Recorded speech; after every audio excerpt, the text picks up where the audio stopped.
You have to find a thought and maintain it for 17 seconds. So let's do that here. Now, in this environment, it's a little bit like waking up and being in vibrational alignment. You've listened to us a little bit.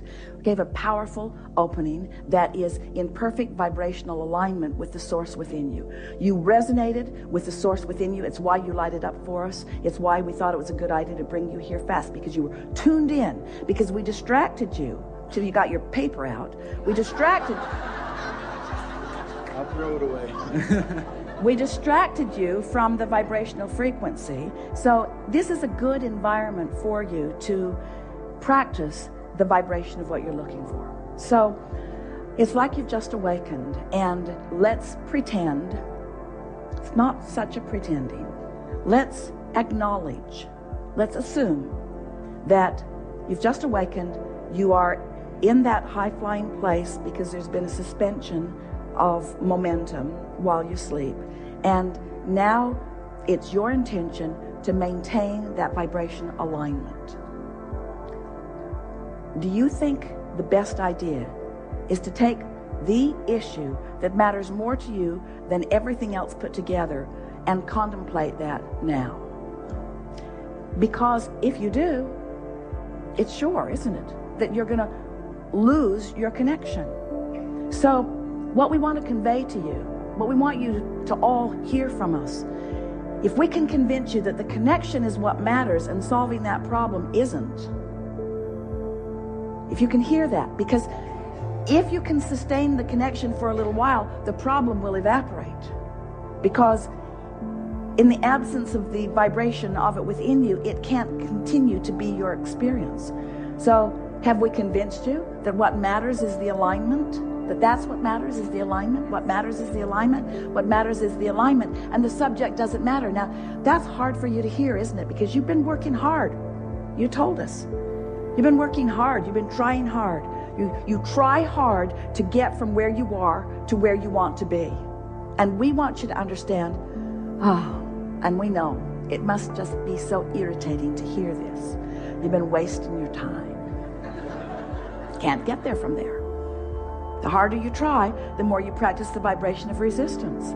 And then the louder you ask, but the more you practice the vibration of resistance. So you just have to let the things that you want that haven't been coming go for a while. Just let them go. Stop using what you want that you don't have as your excuse to not feel good.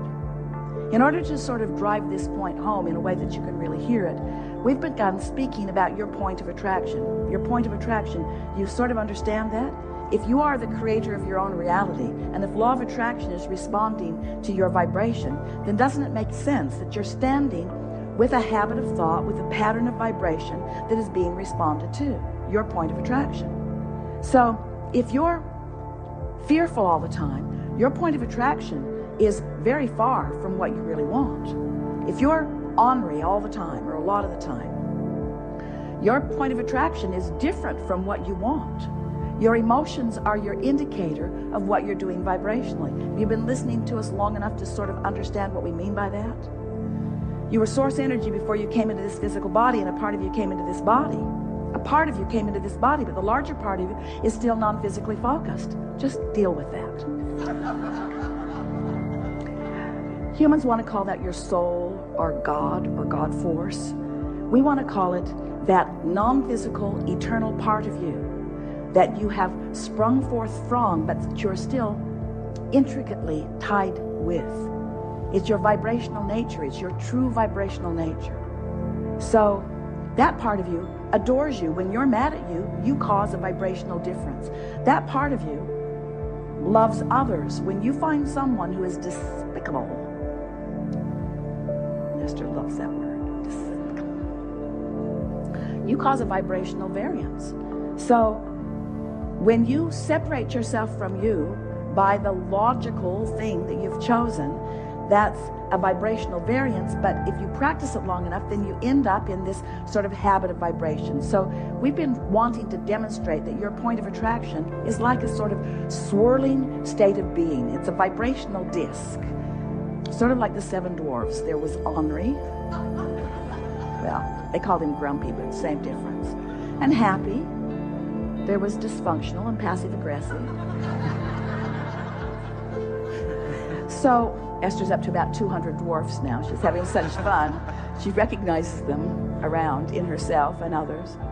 So there are these habits of thought, these vibrational habits of thought that represent this sort of vibrational place where you hang out. And so if you've been hanging around in hopeful but not believing, then that's what the universe leads you to. If you're hanging around in despair or discouragement, then that's what the universe leads you to. Let's define what we mean by that's what the universe leads you to. It's a better way of saying that. That's what you find in the universe. That's what you find. That's what your point of attraction yields to you. So we want you to realize that if you will just choose the disc, if you choose the subject chooses the disc. Think about that. I'm going to think about money. Despair. Not really. Could be optimism, or could be fantastic journey. You know where you're at relative to that. When you think about wanting a relationship that you've never known, but that you sense is there that you really want, and you feel lonely or the absence of it, loneliness is in a very different place than joy. So we're saying this to you more clearly than we've ever said it before. Choose the disc by the way it feels, not by the subject that you want to place on it. That's a good way of saying that, isn't it? So when we say, what are you going to think about? Your answer, if it's a really good answer, is anything that keeps me up here. Oh, well, are you going to think about the things that are important to you? No, that would take me down here. Because the things I really want, now we know, you know, we're playing with you because we see you progressing and having wonderful lives in many regards, but you know what we're getting at.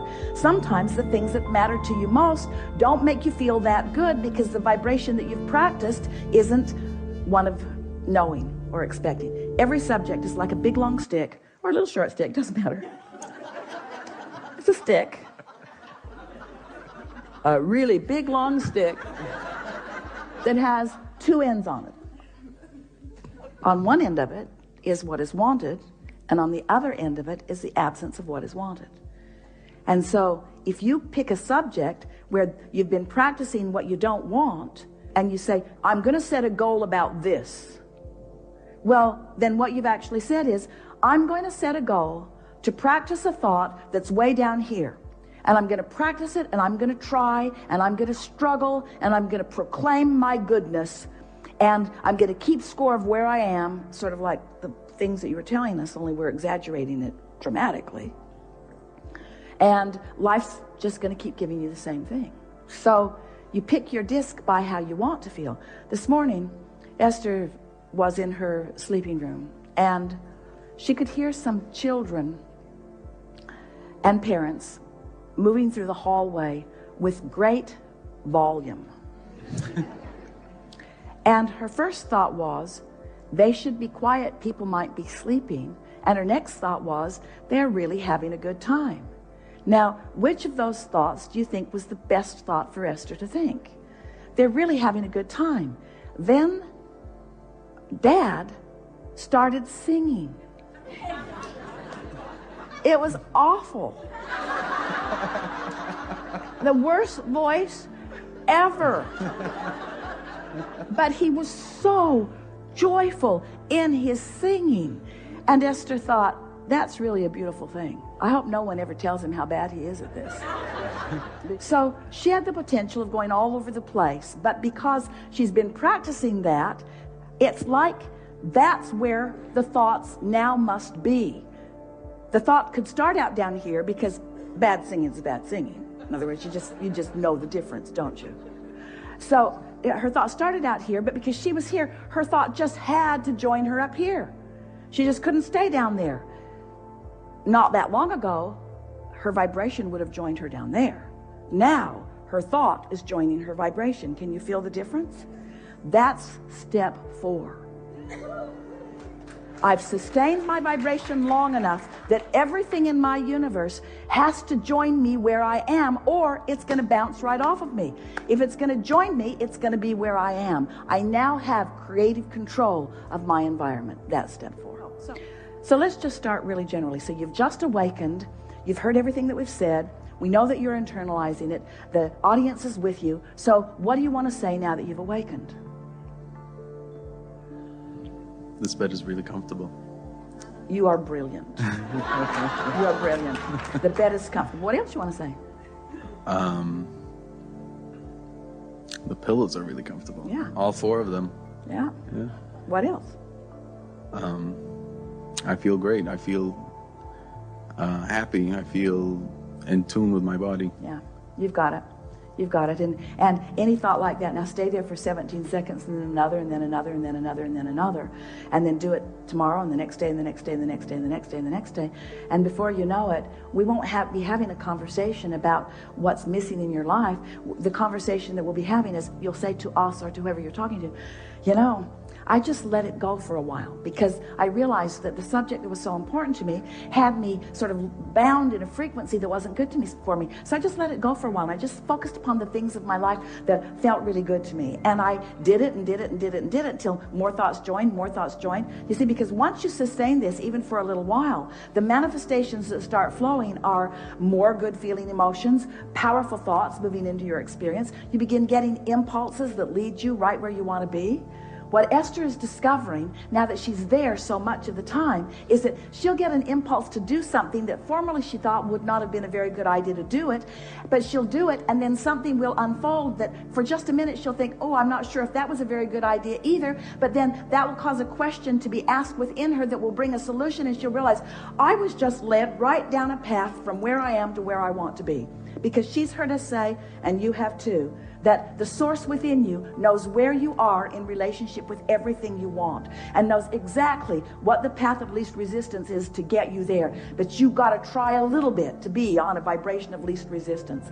And as you start hanging out in a vibration of less and less and less resistance, it's just going to amaze you at first when you realize how smart non-physical is, how caring they are about where you are, how much they know about where you are in relationship to where you want to be. And they'll just guide you and guide you and guide you and guide you. And you know what the best part is? The journey is so fun. You keep thinking it's the destination that's going to ring your bells. The journey rings your bells. Because in the absence of resistance, it's fun here, and it's fun here, and it's fun here, and it's fun here, and it's fun here, and it's fun here, and it's fun here, and it's fun here, and it's really fun here, and it's really fun here, and it's really fun here. And that was so interesting. And I like this so much. And before you know it, every day of your life is one of just moving into things that are interesting and fun, and sometimes challenging, which is both interesting and fun, you see. You don't have to be where you think you want to be in order to be happy. You just got to be on the way to where you want to be in order to be happy. When you go on vacation, you're going to go here and here and here and here and here and here, and you're going to end up back home, and you never say, final destination is home. I'm already there. Why go? Because you know why you're going. You're going for the stimulation. You're going for the life it gives you. You're going for the fun. It's not the end result, and there is no end result. There is no ending. Step 4 has got to tell you that. We've been hanging around on step 1, step 2, step 3 for quite a long time. Now we're in step 4. Doesn't that let you know it never ends? And there's a 5 and a 6 and a 7. Don't worry about it. We're just kidding. It's just more of the same. It's just more. Once you get this and you've got this, once you practice this and you are, once you sustain it and you know how to do it, life's just going to yield to you all of the reasons that you said, I'll go forth into this physical experience. Not one of you said, I'll deprive myself in order to really want something. Not one of you said, I'll go forth into a broken world and I'll patch it up. You didn't say that. You said, I'll go forth and I'll figure out what I want and I'll line up with it and I'll feel good. And the wholeness of who I am is going to flow through the specifics of what I'm living. And I'm an eternal being. And I mean to make this moment and this one and this one and this one and this one all that it can be. Really good. Thank you.